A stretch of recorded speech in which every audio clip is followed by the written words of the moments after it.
સાહેબ એનટીસી છે. હવે પરીક્ષા સાહેબ છે, સેમ કન્ડિશન સાહેબની જે કન્ડિશન છે ડોક્ટર સાહેબની એ કન્ડિશન પરીક્ષા સાહેબની હોય. ઓવર જીવનમાં 3 થી 4 એસટીસી 3 થી 4 ટીસી સોરી રાઈટ. હવે પરીક્ષા સાહેબ હું એક તમને સવાલ કરું કે તમારે ઓવર જીવન ઓવર 2 માં 4 એસટીસી અને 3 એસટીસી એક સાઈડ 3 એક સાઈડ 4 તમને તરી મહિના આપીએ તમે બનાવી શકો થઈ જાય? તરી મહિનામાં થાય સેમ ડોક્ટર સાહેબ ને થાય. તરી મહિનામાં 30 મહિનાની અંદર એક એસટીસી નો ટીસી ને એસટીસી બનાવવાનો. એના માટે એસટીસી એ પોતે મારી વાતને ફોલો કરો. 18 માં બન્યા હતા ડોક્ટર સાહેબ, તાલી પાડો જોરદાર. હવે ધ્યાન રાખજો. હવે પરમાર સાહેબ જોડે 3 એનટીસી 30મા મહિને થાય છે. બધું ભૂલી જાય પરમાર સાહેબ આજનું જે કર્યું તે જેટલો સમય ગયો doesn't matter. You are great. તમે માય લાઈફ કર્યું, એનટીસી બન્યા, ધન્યવાદ. એમની ઓવરજી 1 માં 3 ઓવરજી 2 માં 4 એનટીસી બને તો પરમાર સાહેબ કઈ રેન્કમાં જાય? આઈટીસી. આટલા ફાસ્ટ બને તો ઇન્કમ થાય 8 લાખ રૂપિયા. એક આઈટીસી કોઈ નવા બન્યા હોય છેલ્લે કોણ બની હતું? ગૌરાંગભાઈ આવો. ધ્યાન રાખજો સાહેબના ઓવરજી 1 માં એનટીસી કેટલા આવશે? 1 ઓવરજી 2 માં 1 આ બાજુ પર ગૌરવ સાહેબ પણ તાલી કરી ફરી. જો તમે આખી સિક્વન્સને સમજો પછી આપણે પ્રાય ઉપર જતા રહીએ. ગૌરવ સાહેબ જોડે ઓવરજી 1 માં 1 એનટીસી ઓવરજી 2 માં 1 એનટીસી એ પોતે બને આઈટીસી. પરમાર સાહેબ 3 જણને એનટીસી બનાવ્યા. પરમાર સાહેબ બધું ભૂલી જાય રાજની. જંતીભાઈને ભૂલી જવાના, દાવાભાઈને ભૂલી જવા, નટુભાઈને ભૂલી જવાના અને બધાને જોડે રાખવાના. પરમાર સાહેબ 3 જણને એનટીસી બનાવ્યા. 3 એવું કહે છે કે અમે એનટીસી બનીએ. તો પરમાર સાહેબ ની ઇન્કમ 10 લાખ થી નીચે ના જાય. ગૌરવ સર ને એક એનટીસી છે, રાઠોડ સાહેબ અને મકવાણા સાહેબ. હવે હું ઇન્સ્ટિટ્યૂટ અહીંયા આવ્યું, તમારી રેન્ક ઉપર આવ્યું. એસટીસી ને બંને બાજુ 4 અને 5 ટીસી છે. સાહેબનું એક જ કામ, પોતે 18 મહિનામાં એસટીસી બન્યા હતા. સાહેબનું એક જ કામ, આવતીકાલથી ઓવરજી 1 માં 4 જણને એસટીસી બનાવવાના, ઓવરજી 2 માં 4 અથવા 3 બનાવવાના. એના માટે તરી મહિના આપીએ. તરી મહિના ખ્યાલ કહી દે તો હું અમેરિકા જતો રહું છું. તરી મહિના માટે મને યાદ નહીં કરવાનો, પાસ ભૂલી જવાનો, લોકો હેરાન કર્યા ભૂલી જવાના, નથી કર્યા કોઈ, બધું ભૂલી જવાનું. અને એનટીસી બને તો એની ઇન્કમ થાય 2 લાખ રૂપિયા. ટીમમાં જાન આવે, ટીમમાં તાકાત આવે. સેમ લાઈક પરમાર સાહેબ પોતાના ટીમમાં 1 2 3 ને તરી મહિનામાં એનટીસી બનાવે. આ લગભગ હું માનું છું કે આરટીસી ની નજીક છે. ઘણા તો છે કેટલા એટલું તમને નિયર બાય આરટીસી. હું તરી મહિના આપું આરટીસી માંથી એનટીસી માટે. તમને ખબર છે આરટીસી માંથી એનટીસી 12 મહિનામાં બનવાવાળા બેઠા છે. 20 લાખ બીવી રેગ્યુલર જાય છે એઝ આરટીસી. 12 મહિનામાં બની જશે.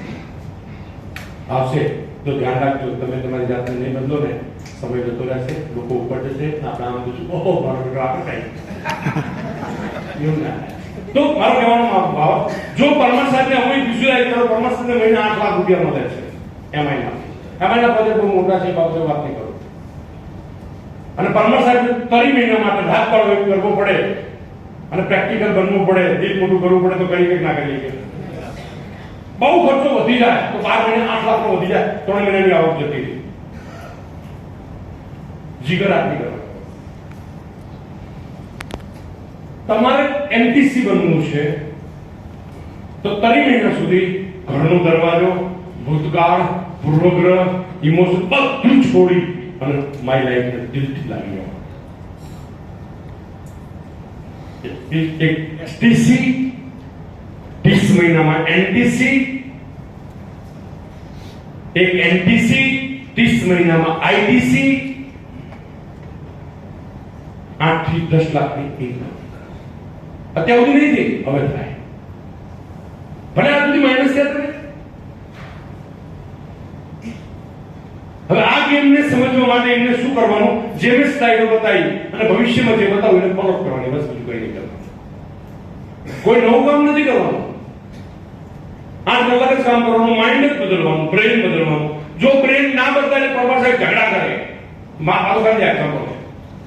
પરમાર સાહેબ ઈગો આવી જાય, પરમાર ઝઘડમાં લાગી જાય, પરમાર સાહેબ હું કરું એવી ખબર પડે, બધા કરતા હું કશ્યા છું આ વર્તન રાખે, તો પરમાર સાહેબ એનટીસી 3.5 વર્ષ પછી એનટીસી ના એનટીસી જ રહે. સેમ લાઈક એસડીસી ને કહો, ડોક્ટર સાહેબ બદલાય, ડોક્ટર સાહેબ વિચારોનું પરિવર્તન કરે, તો એમના 4 એસડીસી ક્લિયર થઈને એનટીસી બને છે. તમારી સામે દાખલા છે બધા. પરમાર સાહેબ 3 વર્ષ પછી મિનિમમ 8 લાખનું ટ્રીટમેન્ટ હાર્મોનીને બતાવે એવી અપેક્ષા રાખીએ આપણે? યસ. રાખીએ? યસ. રાખીએ? યસ. અને જેટલા એસટીસી ઉભા છે એ બધા 30 મહિના પહેલા એનટીસી બને એવી અપેક્ષા રાખીએ? યસ. સિમ્પલ 3 એસટીસી બનાવવા. હું પરેશ સાહેબની વાત કરું, એના હું થોડો ડીપમાં જોઉં. આપણા ઓવરજીવન ઓવરજીવનમાં કેટલા ટીસી એટીસી જીડીસી કેટલા છે?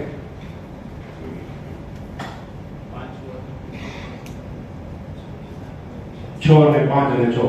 હવે જે 5 જણા છે કઈ રેન્કમાં છે ધ્યાન રાખજો, બહુ અગત્યનો મુદ્દો છે. 2 ડીટીસી ને એસટીસી બનતા તરી મહિના આપું છું. બને ના બને? બને ના બને? અચ્છા, 2 એસટીસી બને એટલે એનો નીચે વાળો એટીસી ડીટીસી પીસી એ બને કે ના બને? હવે એમને શું કરવાનું? પોતાનો પાવર ઉતારી દેવાનો બધો, અસલ નેટવર્ક બની જવાનું. બસ આ તો ખ્યાલ જનરલ વાત કરું. તમને ઉભા કરી દેવા કે પારાવાળાનો ઉભા કર્યા હું તો એવી રીતે બોલ્યો. આ તો હું પોતે સમજી લો, હું એસટીસી સમજી લો, મને સમજી લો. મારે શું કરવાનું? મારો ઈગોને ઉતારી દેવાનો, મારો અભિમાન ઉતારી દેવાનો, મારે પાસ લાઈફ ભૂલી જવાની, હું હોશિયાર છું ભૂલી જવાનું, મને આવડે છે એ ભૂલી જવાનું, બધું ભૂલી જવાનું. મહિને 2 લાખ રૂપિયા કમાતા 3-2.5 વર્ષથી વધારે, મહિને 8 લાખ રૂપિયા કમાતા 2.5 વર્ષથી વધારે ના લાગે પરમાર સાહેબને. અને બાકીના બધાને મહિને 2 લાખ રૂપિયા. હું તમને એક વાત કરું કે બધાને આટલા રૂપિયા મળવાના છે 2.5 વર્ષ પછી, તો આથી પ્રેક્ટિકલ બનાવી ના બને. અડધી શા માટે બચાય? હેલો ના બને. અચ્છા, હવે નીચે બેઠેલાની વાત કરું. આવી કન્ડિશન કેટલા જોડે છે? તમારા ઓફલાઈન, તમારા આઈટીસી, તમારા સીટીસી તમારા શું માંગે? 8 કલાકનો સમય માંગે, 6 કલાકનો સમય માંગે. કોમ્યુનિકેશન ફાસ્ટ રાખો, કોઓર્ડિનેશન ફાસ્ટ રાખો, બાના ના બનાવજો. બાના બનાવ બધાને આવડે જ છે, એમાંથી બહાર નીકળી જાઓ. કારણોને કોઈ લેવા દેવા નથી ડેવલપમેન્ટ સાથે. આટલું શીખી જાઓ તો મહેનત તો તમે કરો જ છો. જો મારી વાતને ના સમજો તો તમે એમટીસી બનવાના, મહિને 30,000 મળવાના. કેટલા? વર્લ્ડમાં એવું કોઈ નહીં, બહાર છે એમટીસી 30,000 વાળા બતાવું, 30,000 વાળા એમટીસી બતાવું છે મારી જોડે, હાર્મોની સિવાયના. હવે ડિસિઝન તમારે લેવાનો, તમારી જિંદગીનો, તમારી લાઈફનો નિર્ણય તમારે લેવાનો. હવે એમાં હું તમને શું સપોર્ટ કરી શકું? હું ડિપેન્ડ છું તમારા આઈટીસી ઉપર. હું ડિપેન્ડ છું 100% તમારા આઈટીસી પર. આઈટીસી ભેગા થઈને અમે જે નિર્ણય લઈએ એ તમને સપોર્ટ કરવાનો. આજે હું ડિક્લેર નહીં કરી શકું. માની લો કે એસટીસી મને આપણો આવી ગયો, આપણો કહો ને તમે ગોથા પાકો થઈ ગયો, અને મેં મારા હાથમાંથી નીકળી ગયું, અને 14-15 વર્ષ એસટીસી બન્યો, તો મારા જીવનમાં દુઃખ, હૈયાવરણ, હાડબળતરા, ટેન્શન, સ્ટ્રેસ અને ડાયાબિટીસ, બીપીઆઈ, કોલેસ્ટ્રોલ અને તેની બેનબંધ આ સિવાય કઈ નહીં મળે. ફાઇનલ છે, ફાઇનલ. આ બધું ટેસ્ટિંગ થાય તો પ્રેક્ટિકલ બનાય કે ના બનાય? તો મંચ ઉપર પેલા તમામ માટે જોરદાર તાળી પાડવી જોઈએ.